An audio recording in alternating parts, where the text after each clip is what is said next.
The day my family disowned me, it was raining. I remember that detail clearly. The way the water streamed down the windows of Harrison Industries' executive conference room, while inside, my father's face turned an alarming shade of red. "Incompetent!" he shouted, slamming a stack of papers onto the polished table. "Do you have any idea what your mistake could have cost us?" I stood there, 22 years old and fresh out of business school, trying not to cry. "Dad, I can fix it. The contract isn't final yet." "Fix it?" My older brother Michael's laugh was cruel. "You nearly sold our shipping division for half its value. There is no fixing that kind of stupidity." The mistake they were talking about was a draft contract I'd prepared for the sale of Harrison Maritime, one of our smaller divisions. I'd accidentally used outdated valuation figures, ones that didn't include our recent fleet expansion. The error was caught before any real damage was done, but to hear my family tell it, I'd nearly destroyed a century of Harrison family business. "I trusted you with this," my father continued, his voice dropping to something even worse than yelling: disappointment. "I gave you a chance to prove yourself, and this is how you repay that trust." I tried to explain that I'd been working 80-hour weeks, that I'd been trying to handle both the maritime deal and the new tech acquisition they dumped on my desk. But excuses didn't matter in the Harrison family. Results were all they cared about. "Jack," my mother's voice from the doorway made us all turn. She stood there in her perfect Channel suit, looking more like a CEO than the socialite she pretended to be. "The board is waiting." My father straightened his tie. "We'll finish this discussion later." But we didn't. That evening, I was called to my father's study, the room where 3 generations of Harrison men had made the decisions that built our family empire. The leather-bound books and old oil paintings seemed to watch disapprovingly as my father delivered his verdict. "You're done here," he said without preamble. "The board has lost confidence in your judgment. Your position at Harrison Industries is terminated, effective immediately." I felt like I'd been punched. "Dad, please. It was one mistake. A mistake we can't afford." He wouldn't even look at me. "You'll receive 6 months severance. After that, you're on your own." "You're firing me? I'm your daughter." "Which is exactly why this hurts so much." He finally met my eyes. "You're not just an employee, Emma. You're a Harrison. We trusted you to live up to that name, and you failed." My mother's voice came from behind me. I hadn't even heard her enter. "We've arranged a position for you at your uncle's firm in Seattle, far enough away that this incident won't reflect badly on the family." I turned to face her, shocked. "You want me to leave New York?" "Want has nothing to do with it." Her perfectly painted lips barely moved. "The decision has been made. Your flight leaves tomorrow morning." "And if I refuse?" My father's voice hardened. "Then you're on your own completely. No severance, no connections, no family support. Your choice." I looked between them, the parents who had pushed me toward business school, who had drilled the importance of the Harrison legacy into me since childhood. Now they were casting me aside over one mistake. "Some choice," I whispered. Only one person in the family stood up for me that night: my grandfather, Thomas Harrison Thiel, the man who had turned our regional shipping company into a global corporate empire. He stormed into my father's study just as I was leaving, his weathered face dark with anger. "Jack, you fool," he growled at my father.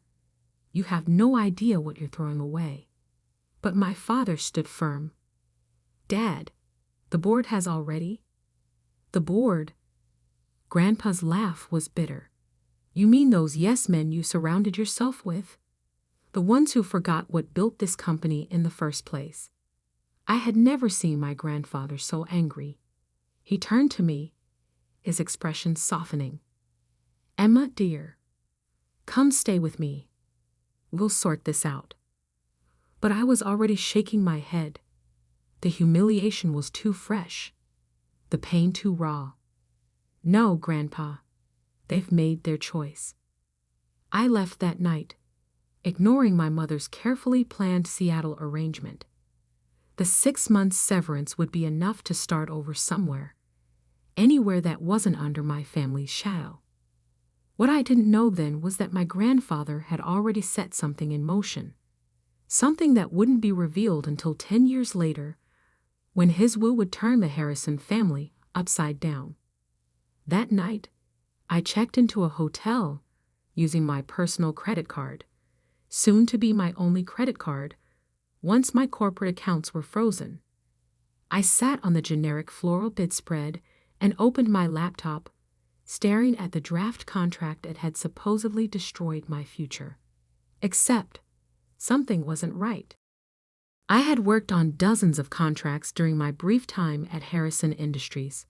I knew my own writing style, my own formatting preferences. This contract was different. Small things, spacing, font choices, even some of the language, were off. With trembling fingers, I pulled up the original file from my secured backup drive. The differences were subtle but unmistakable. Someone had altered my work before it reached the board. Someone had wanted me to fail. I thought about my brother Michael's smirk, the way he had been so quick to condemn my mistake, the way he had positioned himself as the only competent heir to the Harrison empire. My grandfather's voice echoed in my head. "You have no idea what you're throwing away." But maybe I did. Maybe I understood exactly what had happened, and why. I closed my laptop and walked to the window, watching the city lights blur through the rain. 10 years ago, my great-grandfather had passed control of Harrison Industries to my grandfather instead of his older brother, a decision that had shocked the business world. History, it seemed, had a way of repeating itself in our family. My phone buzzed. A text from my grandfather. "Nothing is what it seems, Emma. Watch. Wait. Learn." I took a deep breath, making a decision that would shape the next decade of my life. I would not run to Seattle. I would not fade quietly into obscurity. I would watch. I would wait. And most importantly, I would learn exactly how deep this betrayal went. What my family didn't know, what even my grandfather couldn't have predicted, was that their mistake was about to turn into their worst nightmare. Because the contract I had actually prepared, the one that had been altered without my knowledge, it contained a hidden clause, a small but crucial detail that would only become apparent years later. A detail that would give me control of Harrison Maritime's most valuable assets, right when the family needed them most. I smiled at my reflection in the rain-streaked window. They thought they were teaching me a lesson about failure. Instead, they were about to learn one about underestimating the wrong person. My grandfather's next text arrived just as I was falling asleep. "Remember, dear, in business, as in chess, the queen is the most powerful piece on the board, even if some fools think she's just a pawn." I didn't understand his message then, but I would. Oh, how I would. 10 years is a long time to wait for revenge. But my grandfather taught me that patience was worth more than gold in the business world, and he was right. I spent the first year building my cover, a small consulting firm in Boston, far enough from New York to avoid family scrutiny, but close enough to keep tabs on Harrison Industries. My grandfather's cryptic messages continued, each one teaching me something new about our family empire. "Watch the shipping manifests for the Singapore route," he would text. Or, Pay attention to the Anderson merger terms. Small breadcrumbs that helped me understand the bigger picture. The mistake that got me fired? It wasn't just about the maritime division. That contract had been a test. One designed to show the board that I wasn't fit to lead. What my brother Michael hadn't realized was that I had left my own test hidden in the fine print. Clause 23.4, subsection B, buried in the technical specifications. In the event of division restructuring or transfer of assets, original signatory maintains first right of refusal on all Pacific Rim shipping routes and associated infrastructure. A clause that would mean nothing for years, until Harrison Industries decided to restructure their entire shipping operation, which, according to my grandfather's intelligence, was exactly what they were planning. I built my new life carefully, layer by layer. My consulting firm, Phoenix Maritime Solutions, specialized in shipping logistics and port management. We were small but efficient, earning a reputation for solving complex problems that bigger firms couldn't handle. My brother Michael, meanwhile, was living the life of the chosen heir. I watched from afar as he appeared in business magazines, accepting awards and making grand promises about Harrison Industries' future. Our parents beamed in every photo, the perfect corporate family. Only my grandfather seemed to see through the facade.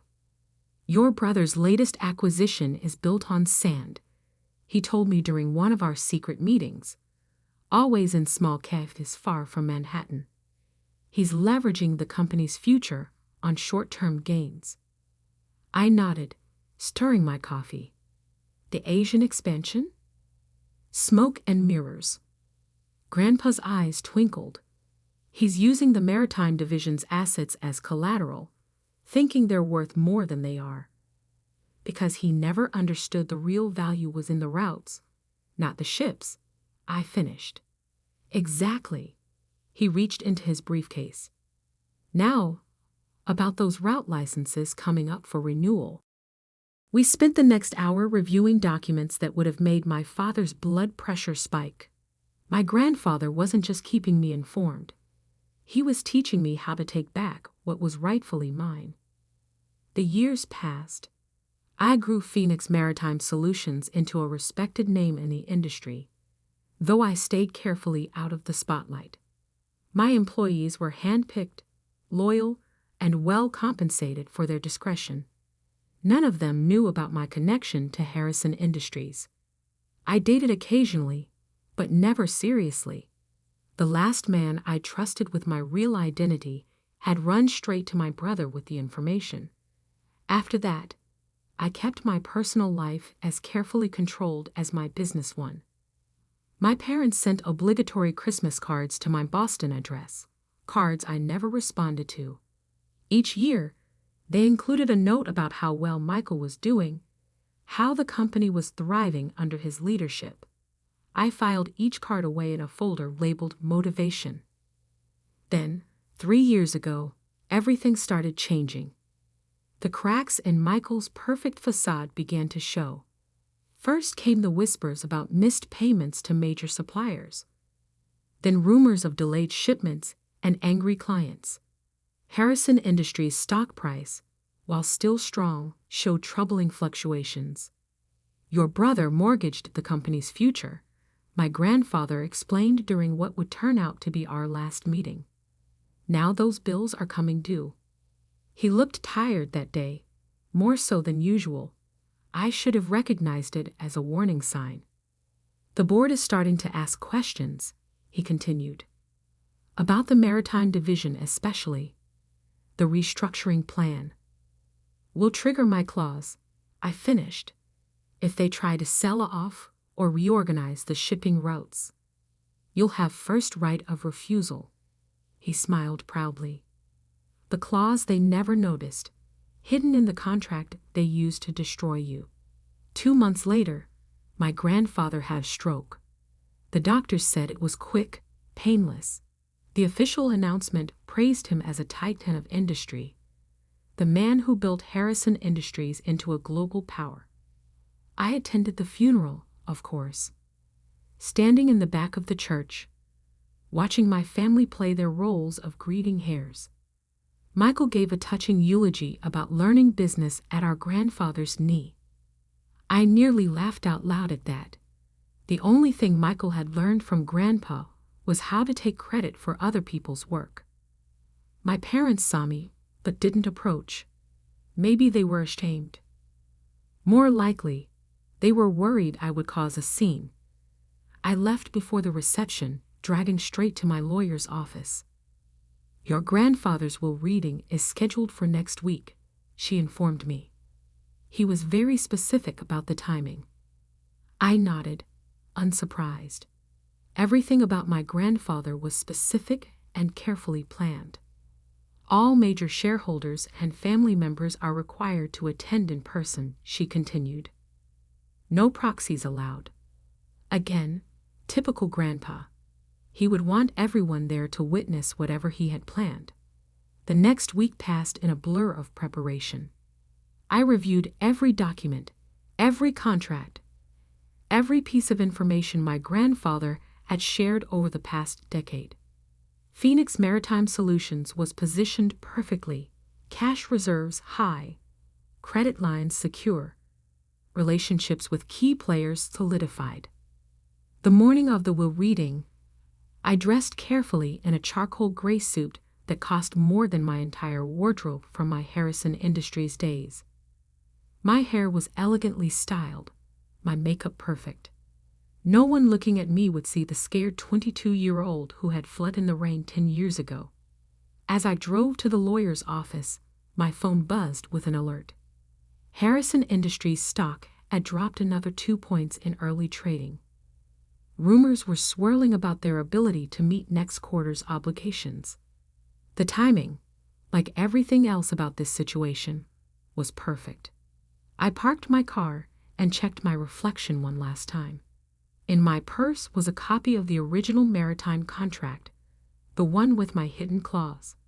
In my briefcase were documents proving every mistake, every misstep, every bad decision my brother had made while playing corporate emperor. And in my head was 10 years' worth of knowledge about Harrison Industries operations, knowledge that was about to become very, very valuable. I stepped into the elevator, watching the floor numbers climb. My grandfather's last text message played in my mind. The game is won before the first piece moves. The doors opened onto a floor full of familiar faces frozen in shock. My father dropped his coffee cup. My mother's perfect mask cracked. And my brother Michael, the golden child, the chosen heir, turned white as a sheet. "Hello, family," I said calmly. "Shall we begin?" The conference room at Caldwell and Associates law firm crackled with tension. My family had arranged themselves exactly as I expected. Michael at the head of the table, our parents flanking him like royal advisors. The board members filled the remaining seats, all carefully avoiding my gaze. Mr. Caldwell, my grandfather's personal attorney for over 40 years, cleared his throat. "Before we begin, I should note that Thomas was very specific about the order in which his will should be read. He left detailed instructions." Yes, Michael interrupted. "Can we get on with it? Some of us have a company to run." I bit back a smile. In a few minutes, that statement would be hilariously ironic. Mr. Caldwell opened an envelope, his expression carefully neutral. "Very well. This is the last will and testament of Thomas Harrison AI. The first few items were standard: personal belongings to various family members, charitable donations, arrangements for his staff." My mother dabbed at her eyes with a monogrammed handkerchief when he left her his antique jewelry collection. My father nodded approvingly at the size of the charitable endowments. Then came the part everyone was waiting for. Regarding Harrison Industries, Mr. Caldwell paused, adjusting his glasses. The situation is complex. Michael leaned forward. Complex how? The succession plan was clear. As CEO, as interim CEO, Mr. Caldwell corrected. Your position, like many things, was temporary pending the reading of this will. The room went silent. I watched the color drain from my brother's face as Mr. Caldwell continued reading. To my grandson, Michael, I leave these words of wisdom. Power without understanding is like a ship without a rudder. You sought control, but never learned why our company worked. You chased growth without appreciating the foundation that supported it. And most tragically, you betrayed your own sister to advance yourself. Michael shot to his feet. This is ridiculous. I didn't. Sit down, Mr. Caldwell said firmly. There's more. He pulled out another document, one I recognized, my original maritime contract. 10 years ago, a contract was deliberately altered to discredit Emma Harrison and force her removal from the company. I have here the original document, along with proof of who made those alterations. My father's face had turned an interesting shade of purple. That's ancient history. The board's decision was based on falsified evidence, Mr. Caldwell finished. Evidence that Michael provided after tampering with his sister's work. The board members began murmuring among themselves. I noticed several of them eyeing the exits. Furthermore, Mr. Caldwell continued, the original contract contained a clause that becomes particularly relevant now. Emma, would you like to explain? All eyes turned to me. I stood slowly, smoothing my suit jacket. Clause 23.4, subsection B, gives the original signatory, me, first right of refusal on all Pacific Rim shipping routes and associated infrastructure in the event of division restructuring. Which means nothing, Michael snapped. We're not restructuring the maritime division. Actually, I pulled out my phone, displaying the morning stock alerts. You are. The Singapore deal you announced last week?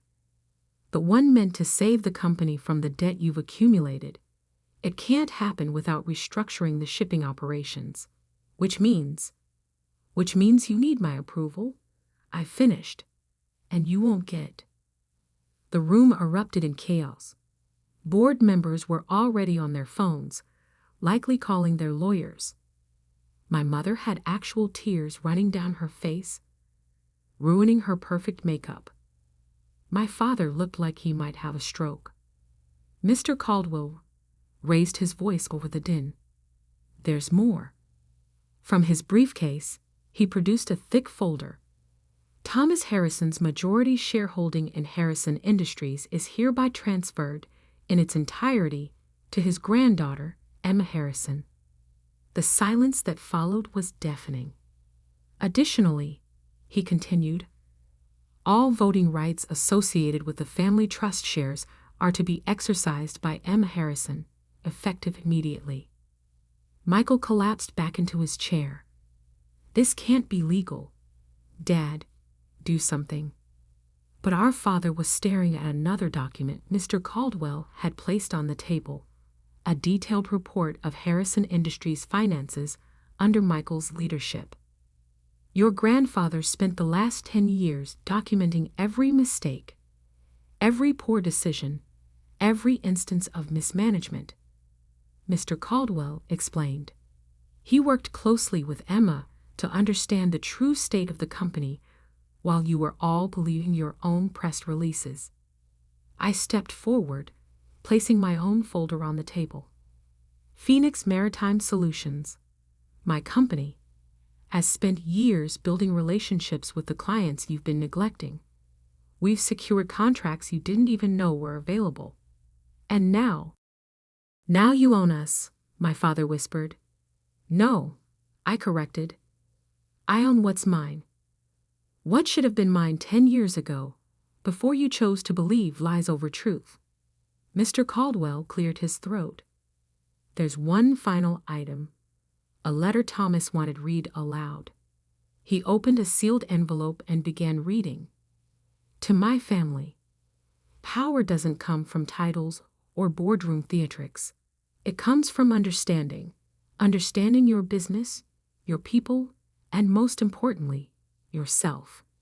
10 years ago, you cast aside the one person who truly understood what made Harrison Industries work. You chose flash over substance, greed over growth, betrayal over loyalty. Emma didn't just survive your betrayal, she thrived despite it. While you were all watching Michael play CEO, she was learning every aspect of this industry. She built her own success while watching you destroy your inheritance. Consider this my final lesson in business. True leadership isn't about who can grab power fastest. It's about who can wield it wisely. Emma, the company is yours.